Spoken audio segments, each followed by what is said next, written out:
उत्तर प्रदेश रानी लक्ष्मीबाई महिला सम्मान कोष नियमावली 2015।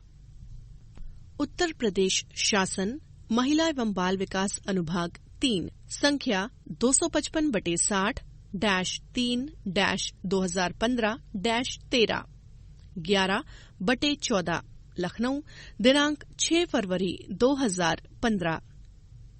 इस पुस्तक का ध्वन्यांकन विशेष रूप से दृष्टिबाधित पाठकों के लिए rehabilitation society of the visually impaired के सौजन्य से आरएसवीआई स्टूडियोज में किया गया है। आरएसवीआई डेजी स्टूडियोज का संचालन rehabilitation society of the visually impaired A303 Gopala apartments Ram तीर्थ मार्ग नरही लखनऊ द्वारा किया जाता है। आरएसवीआई डेजी फोरम ऑफ इंडिया का एक सक्रिय सदस्य है। आरएसवीआई का ईमेल आईडी है daisyrsvi@gmail.com और दूरभाष संख्या है 0522-301-9456। एक्ट का ध्वन्यांकन जून 2018 में हुआ तथा वाचन श्रद्धा श्रीवास्तव का है। नोटिस। यह पुस्तक आरएसवीआई लखनऊ द्वारा मुद्रित सामग्री को पढ़ने में अक्षम व्यक्तियों के लिए डेजी डिजिटल ध्वन्यांकित पुस्तक प्रारूप में तैयार की गई है। ये पुस्तक भारतीय कॉपीराइट अधिनियम 1957 के 2012 में हुए संशोधन के अंतर्गत धारा 52(1)(ZB) के प्राविधानों के तहत विशेष रूप से मुद्रित सामग्री पढ़ने में अक्षम व्यक्तियों को वितरित करने हेतु निर्मित की गई है। केवल मुद्रित सामग्री पढ़ने में अक्षम व्यक्ति ही इस डेजी डिजिटल ध्वन्यांकित पुस्तक का प्रयोग करने के लिए अधिकृत हैं। इस पुस्तक की भविष्य में कोई भी प्रतिकृति मुद्रित सामग्री पढ़ने में सक्षम व्यक्तियों को वितरण करने अथवा व्यावसायिक प्रयोग हेतु पूर्णतः निषिद्ध है तथा ऐसा करना कानूनी कार्यवाही के अंतर्गत आएगा।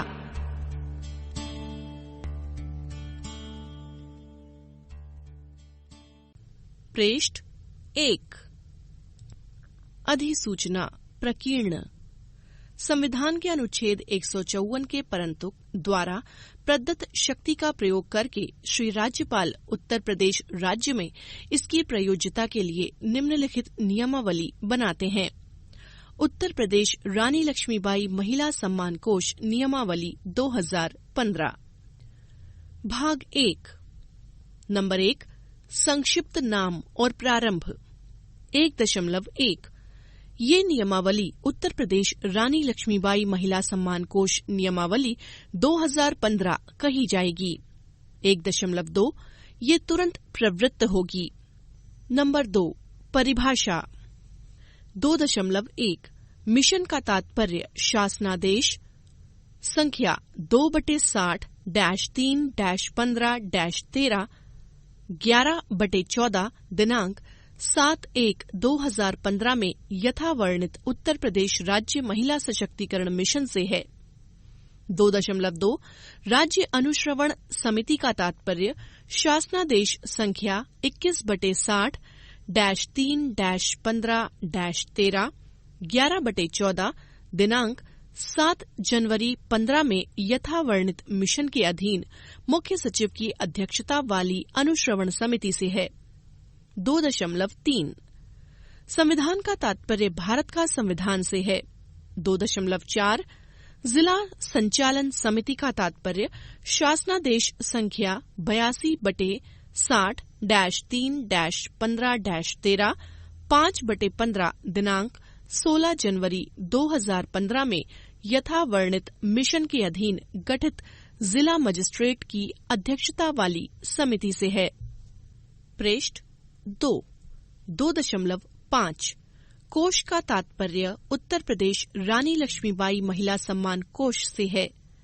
2.6 सरकार का तात्पर्य उत्तर प्रदेश की राज्य सरकार से है। 2.7 जिला का तात्पर्य स्थायी या अस्थायी निवास या घटना स्थल के जिला से है। 2.8 सचिवालय का तात्पर्य शासनादेश संख्या 82/60-3-15-13 5/15 दिनांक 16 जनवरी 2015 में यथावर्णित मिशन के कार्यकलापों के निष्पादन में राज्य अनुश्रवण समिति के सहायतार्थ स्थापित कार्यालय से है। 2.9 कोष प्रबंधन इकाई का तात्पर्य मिशन की राज्य अनुश्रवण समिति के सचिवालय के उस प्रभाग से है जिसे राजकीय बजट से सहायता मिलेगी और जो कोष के संचालन और अनुरक्षण और इसके कार्यकलापों का अनुश्रवण करने के लिए गठित होगी। 2.10 सक्षम प्राधिकारी का तात्पर्य मिशन के अधीन मुख्य सचिव की अध्यक्षता वाली राज्य अनुश्रवण समिति से है। भाग 2 धारा 3 कोष क कोष में राज्य या केंद्र सरकार सरकारी उपक्रमों, व्यक्तियों तथा अन्य संगठनों से अनुदान या दान के रूप में प्राप्त धनराशि सम्मिलित है। ख सैद्धांतिक रूप से इस कोष का परिचालन बजटीय सहायता के माध्यम से राज्य सरकार के रुपए 100 करोड़ के योगदान से किया जाएगा, जिसे उसी स्तर पर बनाए रखा जाएगा तथा किसी वित्तीय वर्ष में यथा आवश्यकता बढ़ाया जाएगा। पृष्ठ 3 धारा 4 कोष का उपयोग। इस कोष का उपयोग निम्नलिखित उद्देश्यों के लिए किया जाएगा। क यह जघन्य हिंसा की शिकार महिलाओं या बालिकाओं जिन्हें तात्कालिक आर्थिक और चिकित्सीय राहत सुनिश्चित करेगा। इस कोष का उपयोग ऐसी पीड़िताओं के भरण पोषण, शिक्षा और स्वास्थ्य पुनरुद्धार के साथ साथ यदि परिस्थितिवश ऐसा अपेक्षित हो, ऐसी पीड़िताओं के अवयस्क बच्चों के भरण पोषण एवं शिक्षा के लिए भी किया जाएगा। ऐसे दृष्टांतों जिनमें आर्थिक क्षतिपूर्ति और अन्य अनुतोष उपलब्ध होंगे तथा उनकी प्रक्रियाएं संलग्न 1 में दी गई हैं। ख ऐसी महिलाओं या बालिकाओं को सहायता उपलब्ध कराना जो हिंसा की प्रत्यक्ष शिकार नहीं है किंतु जिन्हें दयनीय आर्थिक परिस्थितियों के कारण चिकित्सीय एवं शैक्षिक सहायता की आवश्यकता है। इस प्रकार की सहायता के लिए पात्रता श्रेणी एवं उसकी प्रक्रियाएं संलग्नक 2 में दी गई हैं। ग इस कोष में जन सामान्य के योगदानों को या तो योगदानकर्ता की इच्छानुसार किसी विशिष्ट जिले में किसी विशिष्ट गतिविधि के प्रति या कोष में सामान्य योगदान के रूप में उपयोग किया जा सकता है। महिलाओं या बालिकाओं के कल्याण से संबंधित ऐसी परियोजनाएं जिनके लिए जन सामान्य द्वारा विशिष्ट या लक्षित योगदान किया जा सकता है की सूची संलग्नक 3 में दी गई है। जिन क्रियाकलापों के लिए विशिष्ट योगदान दिए गए हैं उनका अनुश्रवण क्रियाकलापवार किया जाएगा। घ इस कोष में किए गए राज्य सरकार के योगदान एवं किन्हीं अन्य योगदानों का उपयोग संलग्नक 1, 2 और 3 में सूचीबद्ध क्रियाकलापों के लिए किया जाएगा। पृष्ठ 4 धारा 5 कोष में योगदान। क कोष में सरकारी योगदान को राजकीय कोषागार में लेखा शीर्षक 2232-02-103-10 उत्तर प्रदेश महिला सम्मान कोष 42 अन्य व्यय के अधीन जमा किया जाएगा, जो कि ब्याज रहित लेखा शीर्षक है। ख जन सामान्य के योगदान भारतीय स्टेट बैंक जवाहर भवन शाखा लखनऊ के सरकारी खाते में रखा जाएगा। जन सामान्य के योगदान नेट बैंकिंग या क्रेडिट कार्ड या डेबिट कार्ड के माध्यम से उत्तर प्रदेश रानी लक्ष्मीबाई महिला सम्मान कोष के नाम से ऑनलाइन किए जा सकते हैं। इसे उत्तर प्रदेश रानी लक्ष्मीबाई महिला सम्मान कोष के पक्ष में भारतीय स्टेट बैंक जवाहर भवन शाखा लखनऊ में देय डिमांड ड्राफ्ट या चेक के माध्यम से भी किया जा सकता है। उक्त खाते में अनुवर्ती हस्तांतरण हेतु डिमांड या ड्राफ्ट चेक भारतीय स्टेट बैंक की किसी भी शाखा में जमा किया जा सकता है। ग जन सामान्य द्वारा किए गए योगदान प्रक्रियानुसार अपेक्षित अनुमोदनोपरांत आयकर अधिनियम के सुसंगत प्राविधानों के अंतर्गत आयकर अधिनियम से छूट के योग्य होंगे।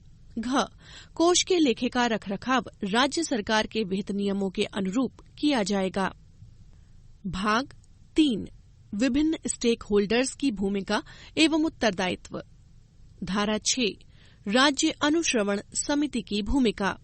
क मुख्य सचिव की अध्यक्षता वाली राज्य अनुश्रवण समिति इस कोष का पर्यवेक्षण एवं प्रबंध करने और उसके अंतर्गत कार्यों का अनुश्रवण करने के लिए राज्य स्तर पर सक्षम प्राधिकारी होगी। पृष्ठ 5 ये समिति इसकी सूचना माननीय मुख्यमंत्री की अध्यक्षता वाली राज्य महिला सशक्तिकरण मिशन को देगी। ख राज्य अनुश्रवण समिति मिशन के अनुमोदन से वर्तमान नियमों को संशोधित करने सहित नीति स्तरीय निर्णयों को लेने तथा कोष से मौद्रिक, चिकित्सीय एवं अन्य राहतों की स्वीकृति के संबंध में जिला संचालन समितियों को विशिष्ट दिशा निर्देश देने और आवश्यकतानुसार जिला संचालन समितियों से प्राप्त संस्तुतियों पर आधारित परियोजनाओं को अनुमोदन देने के लिए सशक्त होगी। ग. राज्य अनुश्रवण समिति कोष के संपरीक्षित लेखा विवरणों को प्राप्त करने और उस पर विचार करने तथा उसे मिशन के समक्ष विचारार्थ एवं अनुमोदनार्थ प्रस्तुत करने के लिए अधिकृत है। धारा 7 कोष प्रबंधन इकाई की स्थापना, संरचना एवं कार्य। क. प्रमुख सचिव महिला कल्याण विभाग के पर्यवेक्षण में लखनऊ स्थित कोष प्रबंधन इकाई मुख्य सचिव की अध्यक्षता वाली राज्य अनुश्रवण समिति के सचिवालय का एक प्रभाग होगी और कोष के संचालन संबंधी सभी मामलों में मुख्य सचिव के अधीन कार्य करेगी। ख. कोष प्रबंधन इकाई में निम्नलिखित सम्मिलित होंगे। 1. महिला कल्याण विभाग के विशेष सचिव या संयुक्त सचिव अथवा सेवा स्थानांतरण के आधार पर समकक्ष अधिकारी। 2. सेवा स्थानांतरण के आधार पर एक वरिष्ठ वित्त सलाहकार वित्त विभाग से जो अपर निदेशक कोषागार या पेंशन या आंतरिक लेखा परीक्षा या सामूहिक बीमा से निम्न स्तर का न हो तथा जिसे बजट और लेखा कार्य का अनुभव हो। पृष्ठ 6(3) कोष के लेखा एवं लेखा परीक्षा के स्थायी अभिलेखों के रखरखाव के लिए सेवा स्थानांतरण के आधार पर 2 समीक्षा अधिकारी सचिवालय के नकदी या लेखा या इरला अनुभाग। 4. संविदा के आधार पर 2 प्रोग्रामर। 5. संविदा के आधार पर 2 सहायक प्रोग्रामर। 6. संविदा के आधार पर 2 डाटा एंट्री ऑपरेटर। 7. सेवा प्रदाता से 3 सहायक कार्मिक समूह घ। 8. 2 वाहन चालक सेवा प्रदाता के माध्यम से। 9.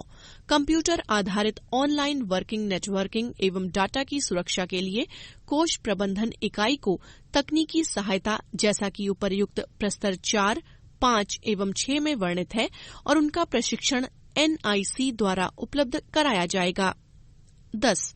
कोष प्रबंधन इकाई के लिए संविदा के आधार पर कार्मिकों जैसा कि उपर्युक्त 4, 5 एवं 6 में वर्णित है को सूचना एवं प्रौद्योगिकी विभाग के यूपी डेस्को के माध्यम से रखे जाएंगे।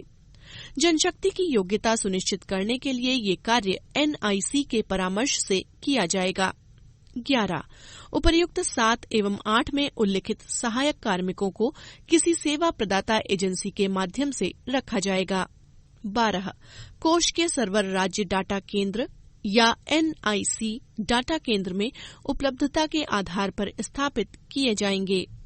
पृष्ठ 7(13) कोष प्रबंधन इकाई एवं डाटा केंद्र लखनऊ के लिए हार्डवेयर विशिष्टियों के बारे में NIC से परामर्श करके यूपी डेस्को द्वारा प्राप्त किया जाएगा। ग.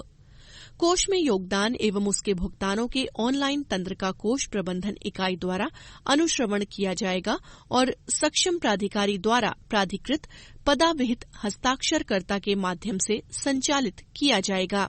घ. जिला संचालन समिति लाभार्थी के नाम, धन अवमुक्त करने के उद्देश्य, लाभार्थी के बैंक खाते एवं बैंक के IFSC कोड आदि जैसे विवरणों के साथ पदाविहित हस्ताक्षरकर्ता के माध्यम से डिजिटल हस्ताक्षर युक्त मांग कोष प्रबंधन इकाई को प्रेषित करेगी। अंगा.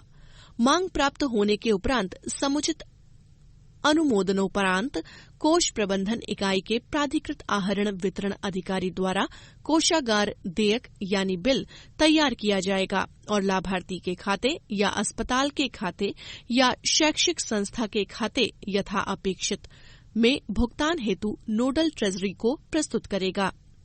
जवाहर भवन लखनऊ कोषागार इस कोष के लिए नोडल कोषागार होगा। च. कोष के ऑनलाइन पोर्टल के संचालन में और सभी संबंधित विभागों यथा पुलिस, चिकित्सा स्वास्थ्य, चिकित्सा शिक्षा, समाज कल्याण एवं जिला प्रोबेशन कार्यालय के साथ समन्वय में जिला संचालन समिति की सहायता करने के लिए प्रत्येक जिले में तकनीकी इकाई की स्थापना की जाएगी, जिनमें प्रत्येक में 2 कंप्यूटर ऑपरेटर होंगे। 6. एनआईसी द्वारा निर्धारित विशिष्टियों के अनुसार जिला तकनीकी इकाई के लिए हार्डवेयर प्राप्त करने के लिए जिला संचालन समिति के अध्यक्ष के रूप में जिला मजिस्ट्रेट प्राधिकृत है। पृष्ठ 8।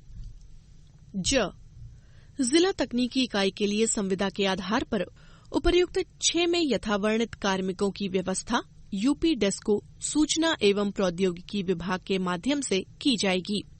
कार्मिकों की योग्यता सुनिश्चित करने के लिए ये कार्य एनआईसी के परामर्श से किया जाएगा। पोर्टल के सुचारू एवं कुशल संचालन के लिए रखे गए कार्मिकों को एनआईसी समय समय पर प्रशिक्षण भी देगा। कोष प्रबंधन इकाई लखनऊ स्थित डेटा सेंटर के सर्वर सहित और सभी जिलों में जिला तकनीकी इकाइयों को उनकी स्थापना की प्रारंभिक लागत तथा आवर्ती वार्षिक व्यय, कार्यालय व्यय और वेतन सहित बजटीय सहायता राज्य सरकार द्वारा उपलब्ध कराई जाएगी।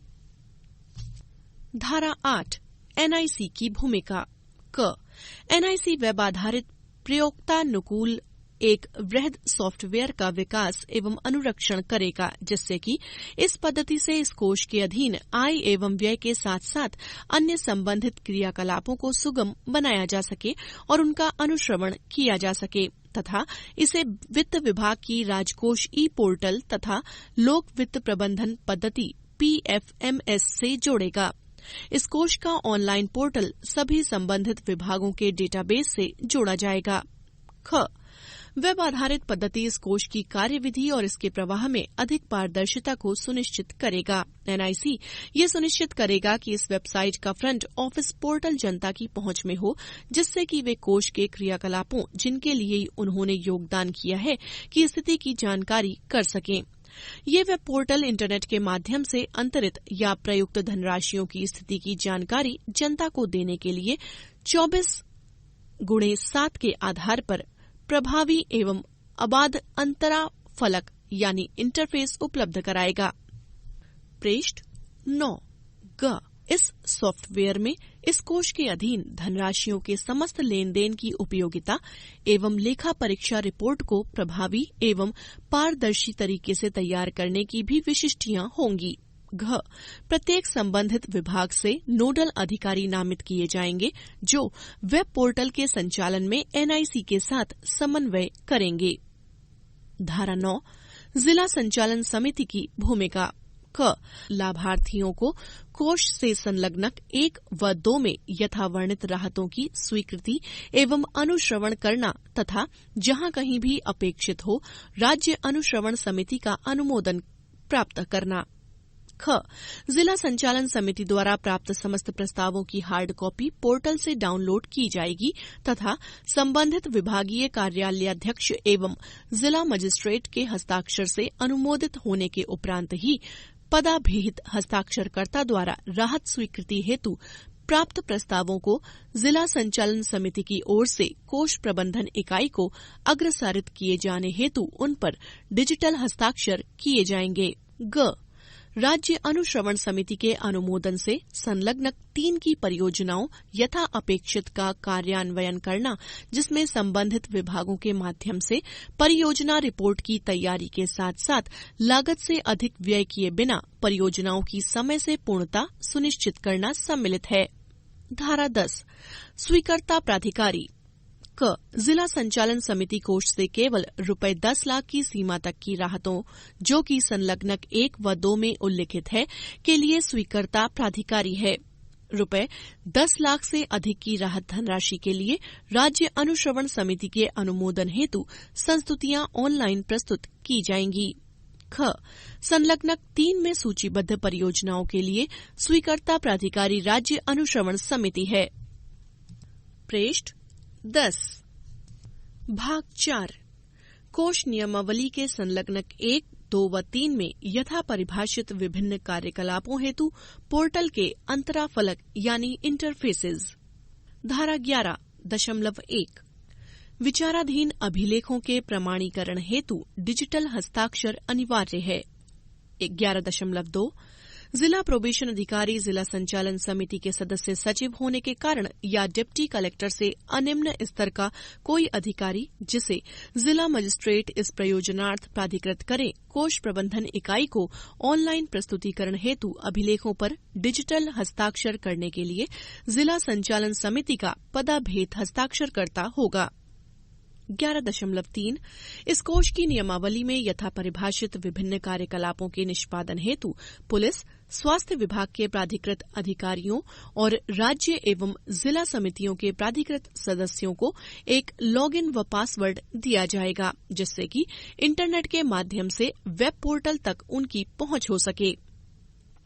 11.4 लाभार्थी या पीड़िता के विवरणों, कोष में किए गए योगदान एवं उसके व्यय की डाटा एंट्री वेब पोर्टल के माध्यम से की जाएगी। चिकित्सा एवं स्वास्थ्य विभाग इस कार्य हेतु प्राधिकृत चिकित्साधिकारी के सहायतार्थ एक कंप्यूटर सहायक तैनात करेगा, जिसे एनआईसी द्वारा वेब पोर्टल चलाए जाने हेतु प्रशिक्षित किया जाएगा। 11.5 वेब पोर्टल में प्रत्येक स्टेक होल्डर के साथ साथ जनसामान्य के लिए अंतराफलक यानी इंटरफेस उपलब्ध होगा। 11.6 कोष प्रबंधन इकाई और जिला तकनीकी इकाइयों ऑनलाइन वेब पोर्टल के संचालन एवं प्राप्त संस्तुतियों को संसाधित यानी प्रोसेस करने में क्रमशः राज्य अनुश्रवण समिति और जिला संचालन समितियों की सहायता करेगी। पृष्ठ 11 धारा 12 संलग्नक 1 में परिभाषित मामलों के संबंध में प्रक्रिया। संलग्नक 1 के अधीन सहायता प्रदान किए जाने हेतु कोई प्रार्थना पत्र दिया जाना अपेक्षित नहीं है। क क्षतिपूर्ति भुगतान की प्रक्रिया। 1 प्राधिकृत जिला पुलिस अधिकारी पीड़िता की प्राथमिकी और अन्य विवरणों को ऑनलाइन दर्ज करेगा और अभिलेख पर डिजिटल हस्ताक्षर करेगा। 2 तत्पश्चात इस तरह से हस्ताक्षरित अभिलेख जिला संचालन समिति के पदाभिहित या निर्दिष्ट हस्ताक्षरकर्ता के साथ साथ प्राधिकृत चिकित्साधिकारी दोनों के इनबॉक्सों में स्वतः से प्रदर्शित होंगे। 3 तब प्राधिकृत चिकित्साधिकारी मेडिकल रिपोर्ट को ऑनलाइन दर्ज करेगा और अभिलेख पर डिजिटल हस्ताक्षर करेगा। इस तरह से पूर्ण किया गया अभिलेख जिला संचालन समिति की स्वीकृति हेतु ऑनलाइन प्रेषित किया जाएगा। 4 पदाभेद या निर्दिष्ट हस्ताक्षरकर्ता विहित प्रारूप जिसे वेबसाइट से जिला पुलिस अधीक्षक के हस्ताक्षर सहित डाउनलोड किया जाएगा पर जिला संचालन समिति के अध्यक्ष की स्वीकृति प्राप्त करेगा। 5 उसे वैसा ही स्कैन कर वेबसाइट पर अपलोड किया जाएगा और पदाभेद हस्ताक्षरकर्ता के डिजिटल हस्ताक्षरों के अधीन भुगतान की अनुशंसा के साथ कोष प्रबंधन इकाई यानी MMU को अग्रसारित करेगा। 6 जिला संचालन समिति द्वारा अनुशंसित अभिलेखों के आधार पर कोष प्रबंधन इकाई यानी MMU द्वारा वेब पोर्टल के माध्यम से मांग सृजित की जाएगी। तदनुसार PFMS पद्धति से धनराशि सीधे लाभग्राहियों के खाते में स्थानांतरित की जाएगी, जिसकी सूचना जिला संचालन समिति तथा जनपदीय पुलिस अधीक्षक को दी जाएगी। पृष्ठ 12 ख चिकित्सा सुविधा प्राप्त किए जाने की प्रक्रिया। 1 हिंसा पीड़िता संलग्नक 1 में भाग क की सूची के अनुसार प्रारंभिक उपचार के लिए किसी भी सरकारी चिकित्सालय या सरकारी मेडिकल कॉलेज या राज्य स्वशासी चिकित्सा निकाय या राज्य चिकित्सा विश्वविद्यालय में जा सकती हैं। जहां सरकारी अस्पताल या सरकारी मेडिकल कॉलेज में जांच की सुविधाएं उपलब्ध नहीं हैं, किंतु निजी क्षेत्र में उपलब्ध हैं, वहां इस प्रकार के उपचार की सुगमता के लिए संलग्नक 1 में बताई गई प्रक्रिया का पालन किया जाएगा। 2 यदि रेफरल चिकित्सा उपचार की आवश्यकता है तो वो उपचारकर्ता चिकित्सक की विशिष्ट अनुशंसा के आधार पर, जिसे जिला चिकित्सालय के मुख्य चिकित्सा अधीक्षक या सरकारी मेडिकल कॉलेज के चिकित्सा अधीक्षक द्वारा प्रमाणित किया गया है, के आधार पर ही प्राप्त किया जा सकता है। 3 यदि किसी लाभग्राही को किसी सुनिश्चित सरकारी रेफरल चिकित्सालय या संलग्नक 1 के अनुसार या इन नियमों के अधीन मान्य निजी चिकित्सालय में उपचार की आवश्यकता है तो जिला चिकित्सालय या जिला मेडिकल कॉलेज के प्राधिकृत चिकित्सा अधिकारी द्वारा इस तरह के उपचार की आवश्यकता के संबंध में स्पष्ट अनुशंसा का समावेश करते हुए रेफरल प्रपत्र के विवरणों की वेब पोर्टल में प्रविष्टि की जाएगी। संलग्नक 1 के लिए रेफरल प्रपत्र का प्रारूप चिकित्सा स्वास्थ्य या चिकित्सा शिक्षा विभाग द्वारा निर्गत किया जाएगा। अभिज्ञान पहचान को सुगम बनाने के लिए रेफरल प्रपत्र की एक प्रति लाभग्राही को उपलब्ध कराई जाएगी। 4. रेफरल चिकित्सालय या संस्था के इनबॉक्स में डिजिटल हस्ताक्षर युक्त मेडिकल रिपोर्ट के साथ साथ रेफरल प्रपत्र और लाभग्राही के विवरणों को दर्शाया जाएगा। 5. जब लाभग्राही रेफरल केंद्र पर जाए तो उसके सहज अभिज्ञान के लिए रेफरल प्रपत्र की प्रति प्रस्तुत करनी चाहिए। पृष्ठ 13। 6. लाभग्राही को निःशुल्क उपचार सुनिश्चित करने हेतु रेफरल केंद्र उसे प्रदान किए गए उपचार के आधार पर उन चिकित्सा उपचारों के लिए उसके नाम से एक बिल तैयार करेगा जो इलाज केंद्र पर निःशुल्क उपलब्ध नहीं है। 7. रेफरल केंद्र का प्राधिकृत चिकित्सा अधिकारी लाभग्राही की चिकित्सा रिपोर्ट पर डिजिटल हस्ताक्षर करेगा और इसे कोष प्रबंधन इकाई FMU को ऑनलाइन अग्रसारित करेगा। 8. रेफरल चिकित्सालय से अभिलेखों की पावती पर कोष प्रबंधन इकाई FMU द्वारा वेब पोर्टल के माध्यम से मांग सृजित की जाएगी। तदनुसार PFMS पद्धति के माध्यम से धनराशि सीधे रेफरल चिकित्सालयों के खातों में स्थानांतरित की जाएगी। 9. विकल्पतः यदि लाभग्राही को निःशुल्क उपचार प्रदान किया जाना हो तो चिकित्सा स्वास्थ्य विभाग, चिकित्सा शिक्षा विभाग द्वारा विशिष्ट आवश्यकताएं इंगित किए जाने पर उन्हें अग्रिम धन प्रदान किया जाएगा। 10. इस तरह के प्रकरण में रेफरल केंद्र द्वारा उपचारित लाभग्राहियों के प्रत्येक उपचार पर हुए व्यय का विवरण कोष यानी फंड के वेब पोर्टल पर अनिवार्य रूप से प्रदर्शित किया जाएगा। 11. चिकित्सा स्वास्थ्य विभाग और चिकित्सा शिक्षा विभाग से परामर्श के उपरांत महिला कल्याण विभाग द्वारा भुगतान की विस्तृत प्रक्रिया निर्धारित की जाएगी। 12. प्रत्येक चिन्हित रेफरल चिकित्सा संस्थान या चिकित्सालय या मेडिकल कॉलेज या जिला चिकित्सालयों के लिए प्राधिकृत चिकित्सा अधिकारियों के नामों और उनके संपर्क विवरणों को प्रस्तुत करने का उत्तरदायित्व चिकित्सा स्वास्थ्य विभाग और चिकित्सा शिक्षा विभाग का होगा। कोष के वेब पोर्टल पर प्राधिकृत चिकित्सा अधिकारियों की पहुंच को सुगम बनाने के लिए लॉगिन और डिजिटल हस्ताक्षर प्रदान करने के लिए ये सूचना आवश्यक है। पृष्ठ 14। ग. शैक्षिक सुविधाओं का लाभ उठाने की प्रक्रिया। 1. यदि पीड़िताओं या उनके अवयस्क बच्चों की ऐसी शैक्षिक सहायता की आवश्यकता है जो किसी सरकारी कार्यक्रम के अधीन निःशुल्क उपलब्ध नहीं है तो उसके द्वारा ऑनलाइन आवेदन जिला संचालन समिति को प्रेषित किया जाएगा और जिला संचालन समिति उस प्रकरण की यथार्थता से संतुष्ट होने के बाद आवश्यक सहायता के भुगतान के लिए विहित प्रारूप में अपनी संस्तुति सहित प्रकरण कोष प्रबंधन इकाई FMU को संदर्भित करेगा। तदनुसार कोष प्रबंधन इकाई या FMU द्वारा वेब पोर्टल के माध्यम से मांग सृजित की जाएगी और धनराशि PFMS पद्धति के माध्यम से सीधे शैक्षिक संस्थाओं के खाते में स्थानांतरित कर दी जाएगी। धारा 13. संलग्नक 2 में परिभाषित प्रकरणों के संबंध में प्रक्रिया। संलग्नक 2 से संबंधित मामलों में सामाजिक पेंशनर या किसी अन्य अनुमोदित श्रेणी का होने का फोटोयुक्त ID प्रमाण के साथ इस कोष से चिकित्सीय या शैक्षिक सहायता प्राप्त कर सकते हैं। क. चिकित्सा सुविधाओं की प्राप्ति के लिए प्रक्रिया।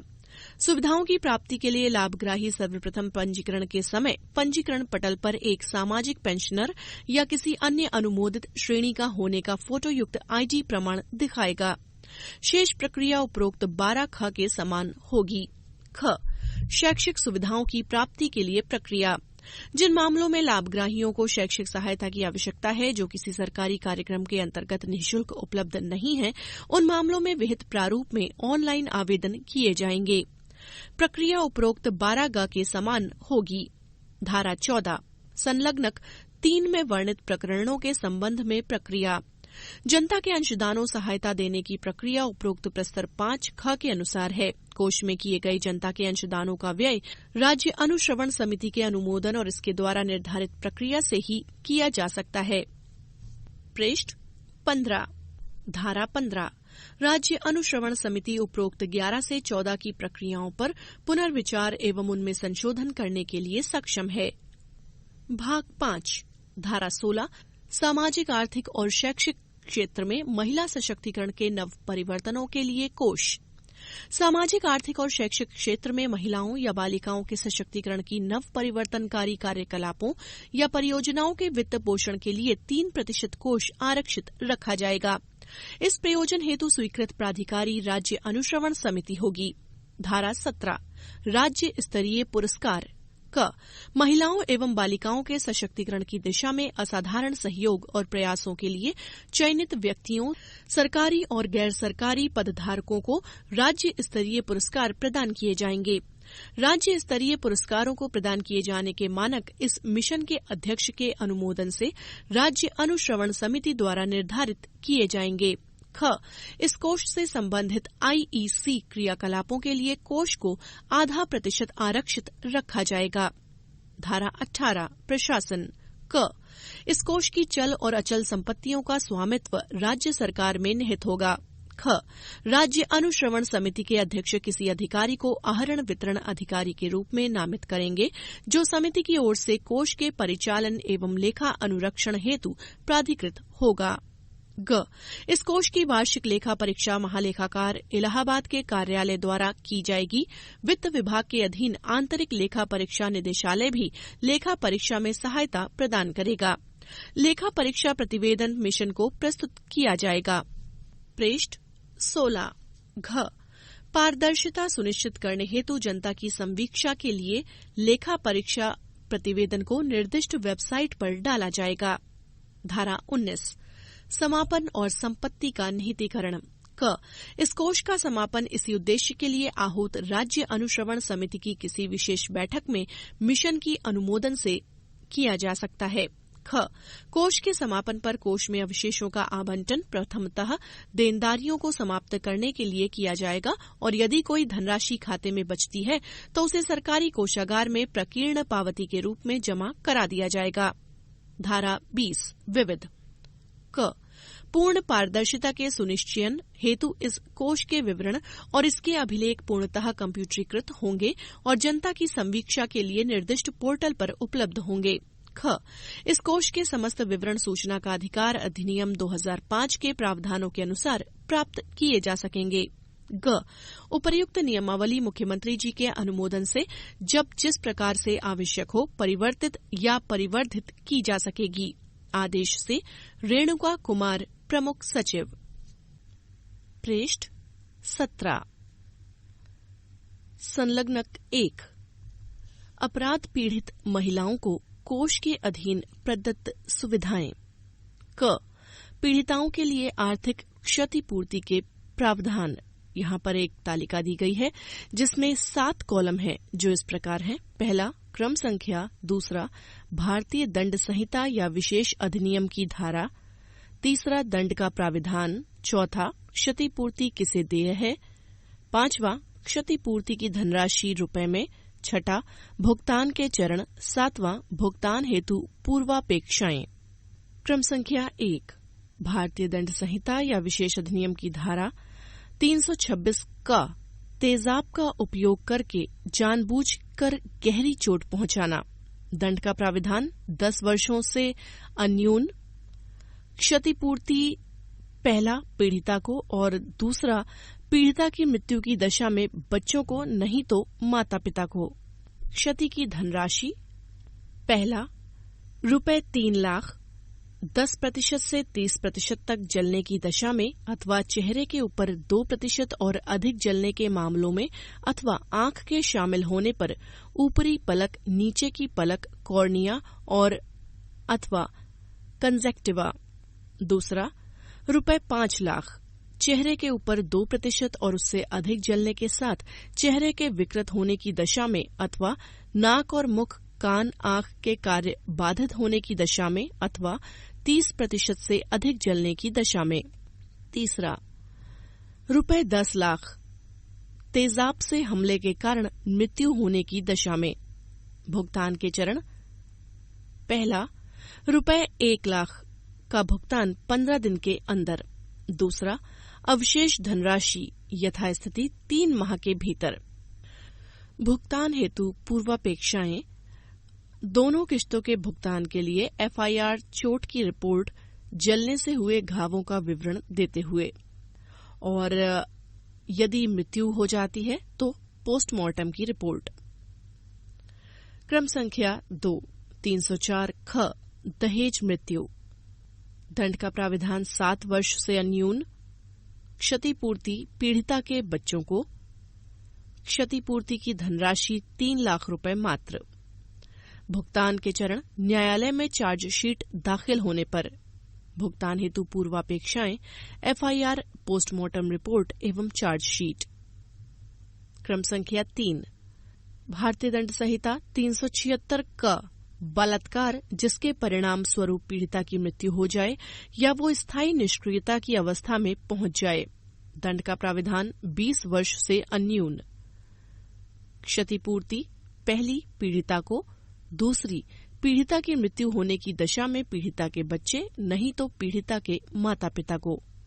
क्षतिपूर्ति की धनराशि 10 लाख रुपए मात्र। भुगतान के चरण पहला रुपए 3 लाख प्रथम किश्त के रूप में पीड़िता के निष्क्रिय दशा को संकेत करने वाली चिकित्सा रिपोर्ट प्राप्त होने के 15 दिवस के भीतर अथवा पोस्टमार्टम की रिपोर्ट प्राप्त होने की दशा में।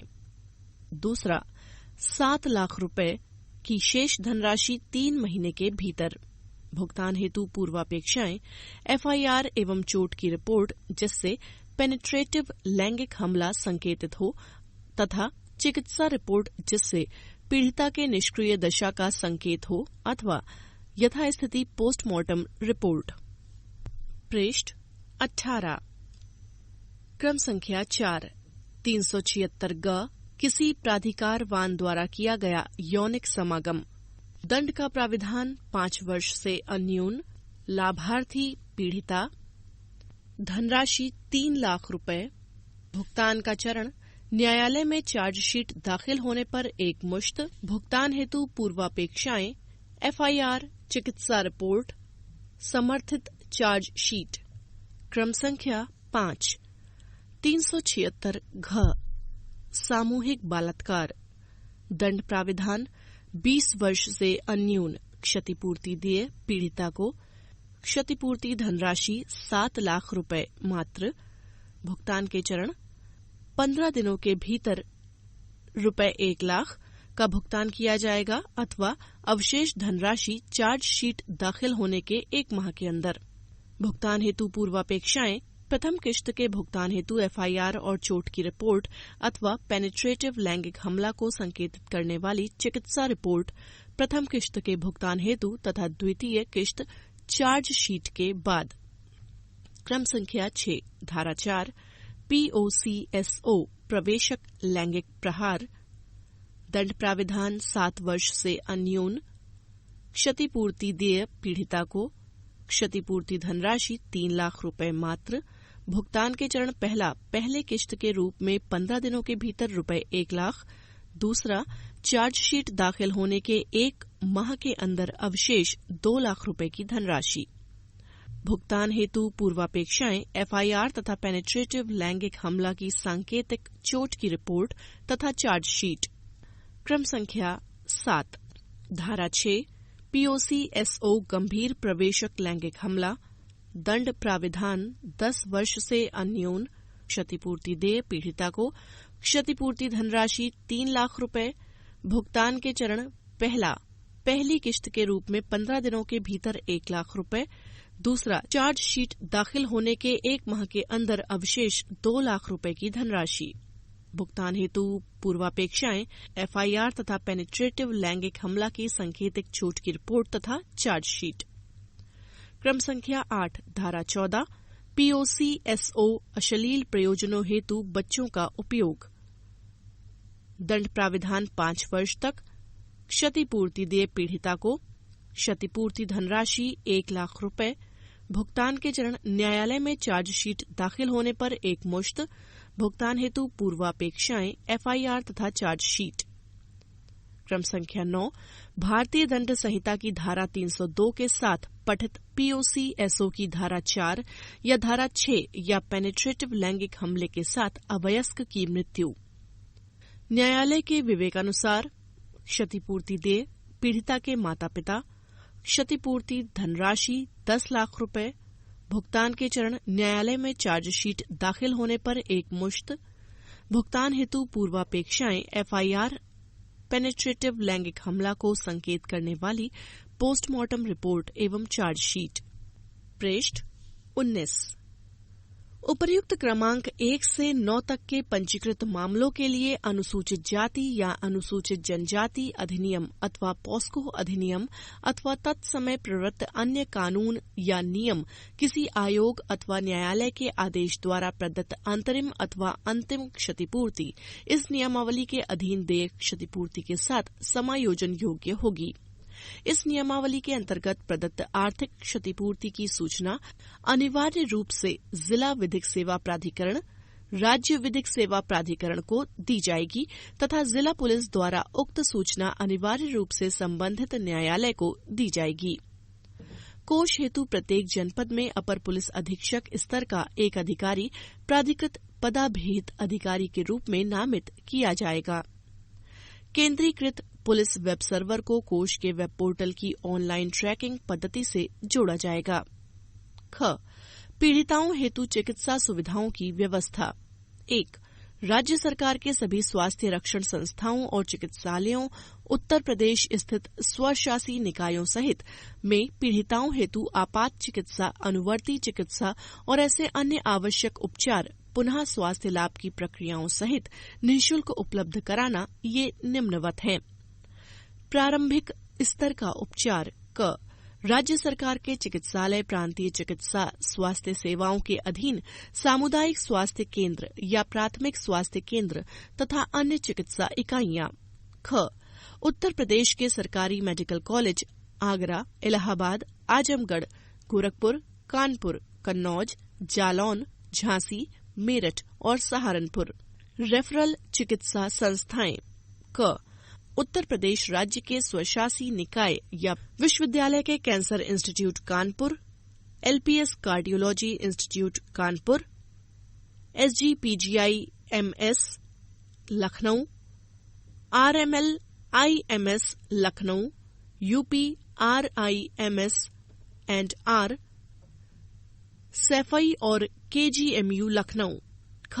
अन्य केंद्र अलीगढ़ मुस्लिम विश्वविद्यालय अलीगढ़, बनारस हिंदू विश्वविद्यालय वाराणसी। चिकित्सा शिक्षा विभाग द्वारा इन संस्थाओं को मान्यता प्रदान किए जाने के उपरांत। 2. इस प्रकार के उपचार के लिए आर्थिक सहायता उपलब्ध कराना जो कि पीड़िताओं के पूर्ण स्वास्थ्य लाभ के लिए आवश्यक हो, जो कि राज्य के संस्थानों में उपलब्ध न हो परंतु देश में किसी भी जगह स्थित अन्य सरकारी संस्थानों या विधिवत रूप से मान्यता प्राप्त निजी क्षेत्र के विख्यात चिकित्सालयों में उपलब्ध हो। पृष्ठ 20। 3. कोष के अधीन आच्छादित सेवाएं। क. सभी प्रकार की जांचें प्रतिबिंबित करने वाली एक प्रयोगशाला की नैदानिक प्रक्रियाओं सहित और आपातकालीन अनुवर्ती चिकित्सा और अन्य आवश्यक उपचार प्रक्रियाएं पश्चातवर्ती दिनांकों में की गई पुनः संरचनात्मक प्रक्रियाओं और मनोवैज्ञानिक उपचार सहित और पीड़िता के लिए आवश्यक रेफरल उपचार जो कि सरकारी संस्थाओं में निःशुल्क उपलब्ध न हो, इस कोष के अधीन आच्छादित होंगी।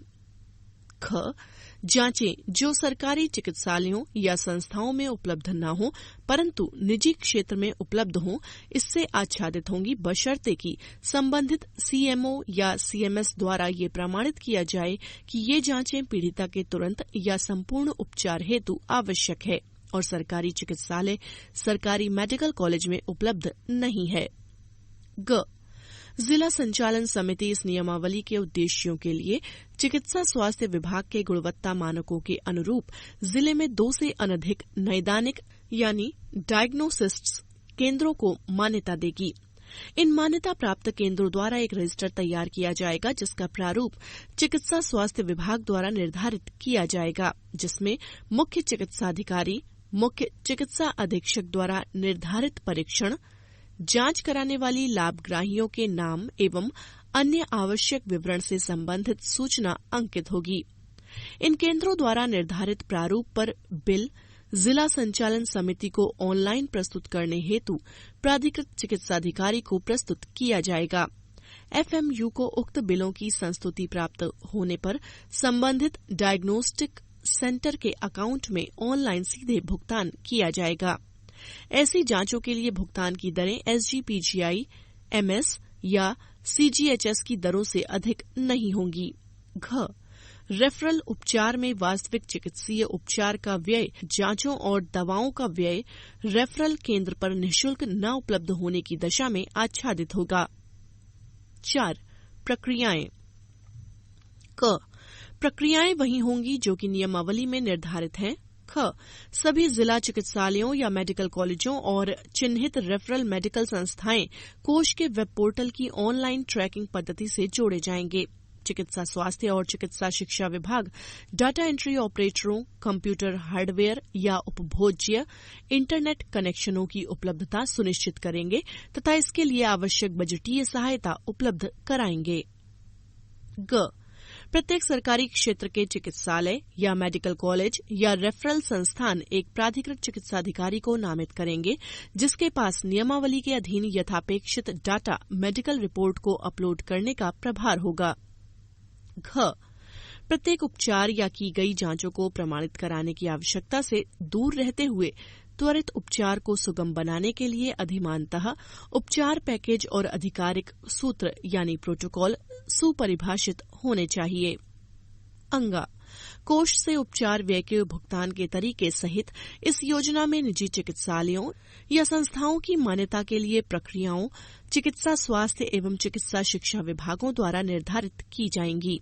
इस प्रकार के उपचार के लिए भुगतान दरें SGPGI, MS या CGHS की दरों से अधिक नहीं होंगी। पृष्ठ 21। संलग्नक 2 क अहर्ता। रोमन 1 समस्त महिला पेंशनर जो भारत सरकार और या राज्य सरकार द्वारा प्रायोजित सामाजिक पेंशन योजनाओं से आच्छादित हैं, समस्त सामाजिक पेंशन लाभार्थियों के खाते पहले से ही कंप्यूटरीकृत हैं। रोमन 2 उपर्युक्त श्रेणी के लाभार्थियों के अवयस्क बालिकाएं या बच्चे। रोमन 3 सरकारी आवासों में रहने वाली महिलाएं जो न तो पेंशन धारक हों न ही BPL कार्ड धारक हों परंतु जो निराश्रित हों। महिला कल्याण विभाग का जिला परिवीक्षा अधिकारी इस श्रेणी हेतु विहित प्रारूप में एक प्रमाण पत्र निर्गत करेगा। इस हेतु प्रक्रिया WCD द्वारा निर्धारित की जाएगी। रोमन 4 JJ अधिनियम के अधीन स्थापित सरकारी या गैर सरकारी बाल गृहों या विशेष गृहों या देखभाल गृहों या प्रेक्षण गृहों में निवास करने वाली बालिकाएं। महिला कल्याण विभाग का जिला परिवीक्षा अधिकारी इस श्रेणी हेतु विहित प्रारूप में एक प्रमाण पत्र निर्गत करेगा। इस हेतु प्रक्रिया महिला कल्याण द्वारा निर्धारित की जाएगी। रोमन 5 राज्य अनुश्रवण समिति द्वारा निर्धारित की गई कोई अन्य श्रेणी। ख उपर्युक्त श्रेणी की लाभग्राहियों के लिए चिकित्सा हेतु प्राविधान। 1 उपर्युक्त श्रेणी के लाभग्राहियों के लिए यथावश्यक स्वास्थ्य संबंधी उन समस्याओं का समाधान करते हुए जो उनके सामाजिक आर्थिक सशक्तिकरण पर प्रतिकूल प्रभाव डालती हों, निःशुल्क उपचार यानी पुनः स्वास्थ्य लाभ प्रक्रियाओं सहित उपलब्ध कराना। इस प्रकार की समस्याओं में निम्नलिखित हैं परंतु ये इन तक सीमित नहीं है। रोमन 1 प्रजनन एवं लैंगिक विकार। रोमन 2 लैंगिक रूप से अंतरित संक्रमण। रोमन 3 महिलाओं में सामान्यतया पाई जाने वाली विषालुता या कैंसर। रोमन 4 जरा व्याधि देखभाल। रोमन 5 मनोचिकित्सीय परामर्श और मानसिक विकार। नंबर 6 विरूपण कारित करने वाले जन्मजात दोष। नंबर 7 नेत्रों की देखभाल। पृष्ठ 22। 2 राज्य सरकार की समस्त स्वास्थ्य परिचर्या संस्था और चिकित्सालय राज्य के स्वायत्त शासी निकाय सहित जिनमें उपचार प्रदान किया जाएगा निम्नलिखित है। प्रारंभिक स्तर का उपचार। क प्रांतीय चिकित्सा स्वास्थ्य सेवाओं के अधीन राज्य सरकार के चिकित्सालय, सामुदायिक स्वास्थ्य केंद्र CHC या प्राथमिक स्वास्थ्य केंद्र PHC और अन्य चिकित्सा इकाइयां। ख उत्तर प्रदेश के शासकीय medical college Agra, Allahabad, Azamgarh, Gorakhpur, Kanpur, Kannauj, Jalaun, Jhansi, Meerut, Saharanpur. Referral चिकित्सा संस्थाएं। क उत्तर प्रदेश राज्य के स्वायत्त शासी निकाय या विश्वविद्यालय, JK cancer institute Kanpur, LPS cardiology institute Kanpur, SGPGI MS Lucknow, RML IMS Lucknow, UPR IMS एवं RSEFI और KGMU लखनऊ। ख अन्य केंद्र अलीगढ़ मुस्लिम विश्वविद्यालय अलीगढ़, बनारस हिंदू विश्वविद्यालय वाराणसी। चिकित्सा शिक्षा विभाग द्वारा इन संस्थाओं को मान्यता देने के उपरांत। 3 इस तरह के उपचार के लिए आर्थिक सहयोग प्रदान करना जो पीड़िता के संपूर्ण स्वास्थ्य लाभ के लिए आवश्यक हो, जो राज्य के संस्थानों में उपलब्ध न हो, परंतु जो देश में स्थित किसी भी जगह स्थित अन्य सरकारी संस्थानों या विधिवत मान्यता प्राप्त निजी क्षेत्र के विख्यात चिकित्सालयों में उपलब्ध हो। 4 इस कोष के अधीन आच्छादित सेवाएं और प्रक्रियाएं संलग्नक 1 के अनुसार हैं। पृष्ठ 23। संलग्नक 3 कोष में जनसामान्य का योगदान। पहला, जनसामान्य के किसी सदस्य, सरकारी या गैर सरकारी संस्थानों द्वारा कोष में सामान्य रूप में या अपनी पसंद की किसी विनिर्दिष्ट परियोजना के लिए किसी स्थान या जिले जहां वे इसका क्रियान्वयन चाहते हों को इंगित करते हुए योगदान किया जा सकता है। दूसरा, परियोजनाएं, अवसंरचना, निर्माण, विनिर्दिष्ट लाभार्थी समूहों को सेवा प्रदान करने, सरकारी संस्थाओं से भिन्न संस्थाओं में शिक्षा, क्रीड़ा, कौशल विकास, व्यावसायिक प्रशिक्षण के क्षेत्र में व्यक्तियों को प्रायोजित करने के रूप में हो सकती हैं। उपकरणों की खरीद के लिए भी योगदान किया जा सकता है। 2 महिलाओं और बालिकाओं के कल्याण से संबंधित परियोजनाएं जिनके लिए जनता द्वारा कोष में योगदान किया जा सकता है। क शिक्षा को प्रोत्साहन जिसमें भिन्न प्रकार से सक्षम व्यक्तियों हेतु विशेष शिक्षा, खेलकूद की शिक्षा, रोजगार वर्धक व्यावसायिक कौशल तथा इन क्षेत्रों में अवसंरचना का विकास सम्मिलित है। ख भिन्न प्रकार से सक्षम महिलाओं या बालिकाओं की आजीविका को बढ़ावा देने वाली परियोजनाओं पर विशेष केंद्रण। ग किसी लाभार्थी या महिलाओं तथा बालिकाओं की शिक्षा को प्रायोजित करना जिसमें सरकारी संस्थानों से इतर संस्थानों में उच्च शिक्षा, व्यावसायिक प्रशिक्षण या कौशल विकास सम्मिलित है। घ महिलाओं के लिए रोजगार उत्पन्न करने के लिए लघु स्तरीय इकाइयों की स्थापना। अंगा प्रौढ़ महिलाओं की आजीविका संवर्धन की परियोजनाओं, वृहद आश्रमों और दिवस परिचर्या केंद्रों की स्थापना और वरिष्ठ नागरिकों के लिए इस तरह की अन्य सुविधाओं पर विशेष केंद्रण। च स्वच्छता और सुरक्षित पेयजल उपलब्ध कराना। पृष्ठ 24। 6 स्वास्थ्य परिचर्या और निरोधक स्वास्थ्य परिचर्या का संवर्धन। ज लैंगिक संवेदनशीलता, लैंगिक समानता और महिला सशक्तिकरण से संबंधित परियोजनाएं। झ महिलाओं और अनाथों के लिए घरों और हॉस्टलों की स्थापना करना। इयां महिला थानों का निर्माण, महिला पुलिस की दक्षता बढ़ाने से संबंधित परियोजनाएं। ट मिशन द्वारा यथा निर्धारित कोई अन्य क्षेत्र। जिन परियोजनाओं के लिए योगदान किया गया है उनकी प्रायस्थिति को ऑनलाइन देखा जा सकता है। उत्तर प्रदेश रानी लक्ष्मीबाई महिला सम्मान कोष नियमावली 2015 समाप्त। आपको हमारी पुस्तकें कैसी लगती हैं? ये बताने के लिए आप अपने विचार हम तक लिखकर खतों द्वारा पहुंचा सकते हैं। खत भेजने के लिए हमारा पता है RSVI A303 द्वितीय तल, गोपाला अपार्टमेंट, नरही, राम तीरथ मार्ग, लखनऊ 226001, या फिर ईमेल करें DAISYRSVI यानी daisyrsvi@gmail.com पर। आपके खतों द्वारा हमारा तथा हमारे रीडर्स का उत्साह बढ़ेगा तथा हम और जोश के साथ कार्य कर पाएंगे। धन्यवाद।